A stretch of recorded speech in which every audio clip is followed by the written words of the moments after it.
Do only good pilots file VFR flight plans? Let's talk about it in this Taking Off podcast.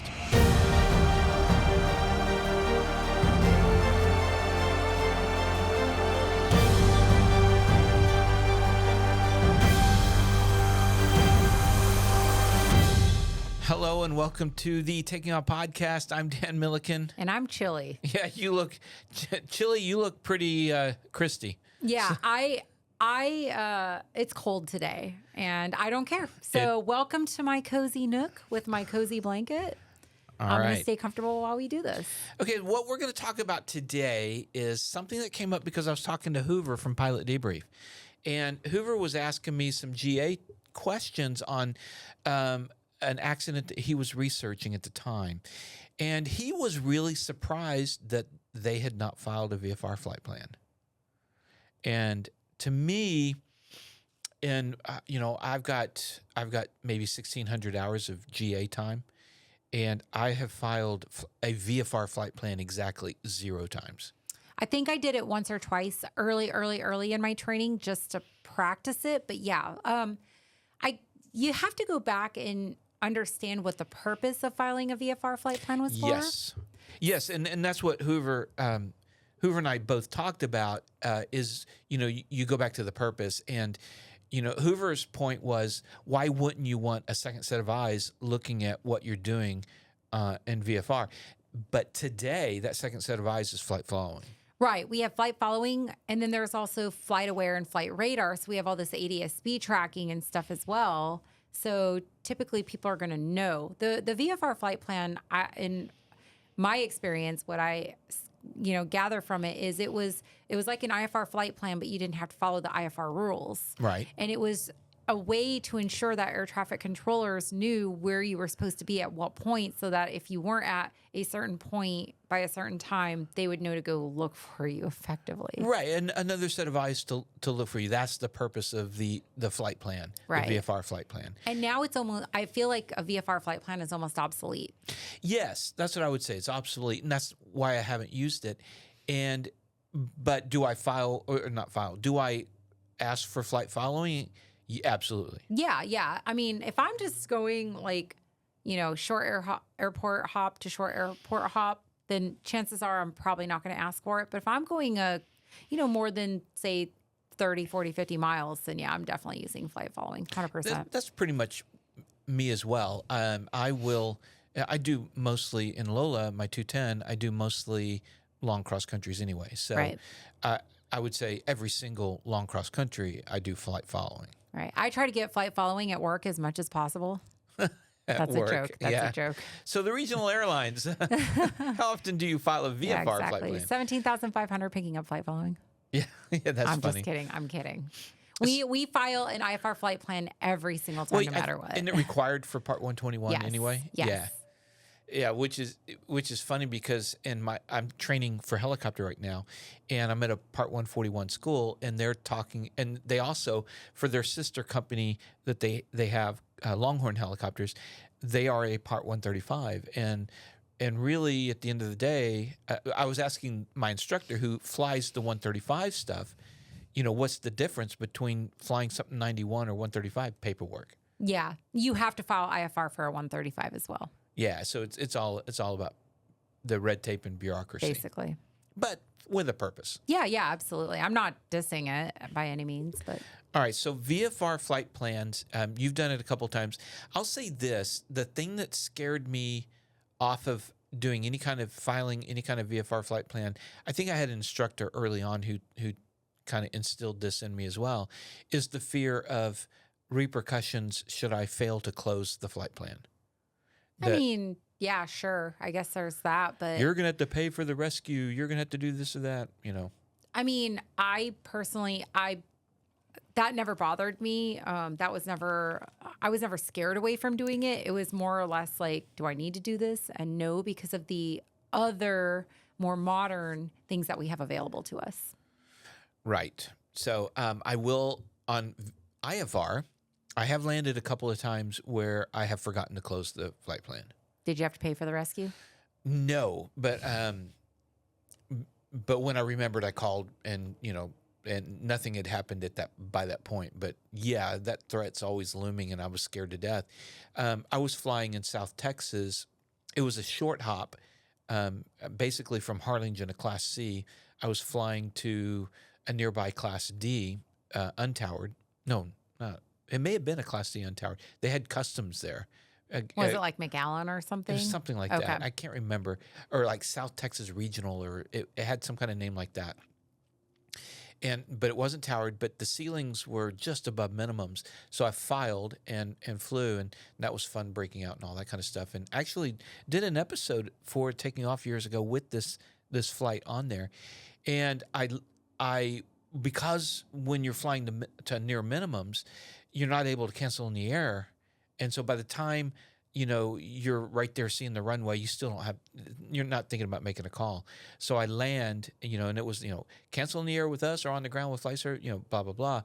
And I forget about that in the excitement of making that approach in near minimums. But the customs people or the FBO came out and said, hey, they're looking for you, blah, blah, blah. So yeah, I was scared that I'd have to pay. Yeah, no. Well, fortunately, like I said, so think about like the modernization of what we have available to us now. So they could pull up FlightAware or Flight Radar. They could see your flight track. They could see that you landed at the airport. Now, what they don't know is, did you land and then go off the runway? Right. Well, so they can call local resources to come and check. Look at the ADS-B on any of these GA crashes. It's going to end with them lined up for the runway. Not always, but sometimes. And they just don't know that it went south. Right, but and that's the thing, that's where they would call the local resources, maybe FBO manager or whomever, just to go check it out. But yeah. And there's been a couple of other times in those situations, it's the low ceilings and having a big workload that I forget to cancel. I have a fun story for you that is not really super related, but sort of. So leaving Chicago last week on a work trip, so a flight with the airlines, and didn't have an alternate going into Little Rock or anything on our original release. And then all of a sudden I get an ACARS message that I've got a new release. And I'm like, oh, that's interesting, and it's like a big revision. So I look at it, my fuel has been significantly increased. Okay, like, big revision. I don't know what that means. Big revision. Oh, revision. Yeah, okay. Big revision. So I got a revised flight release. And so I look at it, and my fuel's been really increased. And I look, and I've got an alternate now, like 5 minutes before we're supposed to push back. And I'm like, that's interesting, because Little Rock's supposed to be VFR. Well, now they're calling for quarter mile visibility and fog, like that. Like it was unforecasted until literally like 5 minutes before we were supposed to leave. The updated TAF came out and said, hey, fog. So we're going in and we're flying over Arkansas, and it's like, it's nighttime, but I can see everything. And I'm like, I don't understand. There's like no fog out here. Even though we had gotten the METAR, and the METAR was saying we're right at minimums. Mm-hmm. And I'm like, I don't understand. And then all of a sudden, we came up. And so like, if the airport's right there, it was like this big patch of fog, literally just to the north and just to the west of it and all to the east. And everything to the west was just clear. Everything else was clear. But yeah, we came in and landed right at minimums. Wow. But it was completely unforecasted until 5 minutes before we were supposed to leave. Well, I have extremely similar. On the way to Oshkosh a year and a half ago, I went way out of the way via Nashville. I remember that. To visit a friend. And the friend had gotten his pilot certificate in Canada a decade before. Oh. And now he was wanting to go ahead and get it transferred to the FAA and everything else. But in Canada, if you're trying to do a private to private, Canadian to U.S., they don't do night flights. That's a different rating. Yeah, they have like a night add-on or something. Right, exactly. Yeah, and okay. So for his private training, he did not have the night hours of training that he needed for his FAA private. Huh. So I stopped by to give him night. So we just plan a night cross-country duel, and and it's all VFR, as VFR as you can get. And we take off, and we go maybe 50 miles, whatever it is, north. We do a touch and go. We do our requirements, and we take off, and I'm just checking again the weather. I always do, even though it was like, clear and a million. All of a sudden, the airport we'd taken off from, our destination, was IFR. Huh. And I'm like looking, I don't see anything on the map or anything else. So I go ahead and work up a pop-up IFR clearance request. But at that time, I'm wondering, like, is there smoke in the area? Is there something? You know, it's nighttime, so you can't really see any cloud fronts or anything else. And we are literally 20 miles from the airport, and it's still like you can see all the lights on the ground and everything else. I'm like, I don't get it. But sure enough, just like your story, maybe 10 miles out, there's just a bizarre cloud bank. It just, just right there on the airport. It was like, you know what? These pilots, they don't need to see. yeah. So at that point, then yeah, now we're shooting an IFR approach. Well, another fun one too is when there's either something wrong with the actual like ASOS or AWOS machine. Oh, right. The and sensor. you get there and there's nothing You get there. there and there's nothing there, but you're like prepared to get down to minimum. So you're like, you know, hey, I can see the airport, but it's reporting that it's like vertical visibility 100 feet. And Well, yeah, and those are a little bit 1200 easier. RVR. Yeah, those are a little bit easier to spot because you know it's a low IFR METAR around a world that's green. Well, and honestly, that's what I was thinking about Little Rock. Oh, right. Because it was all these airports around. I mean, X and A and some of the surrounding, like, you know, smaller airports around it were all VFR. In fact, our alternate was X and A, Northwest Arkansas. And so I was like, okay, like, surely maybe this is a mistake. Maybe a bird got a hold of the machine on the field, something. But Right. no, it was actually like we got in. And I mean, when I taxied in, I was taxiing slow because it was like low visibility. It was really like socked in. I could not believe it. All right, so flight plans, VFR flight plans. I am curious for you guys out there in the audience, if you're a pilot and you use VFR flight plans quite a bit, let us know in the comments. I'm curious, and I actually did a poll on the channel back a couple of months ago on who uses VFR flight plans. Yeah, I saw that. Yeah, so, and it was still like 80-20, right? That don't, but it surprised me there were 20. I was about to say, I'm surprised that there's actually 20% that still are. Yeah, because I would have thought like 95.5 would have been. That, yeah, honestly. So, yeah, let us know. My takeaway from the whole thing is what you said. Go back to the purpose of a VFR flight plan. Mm-hmm.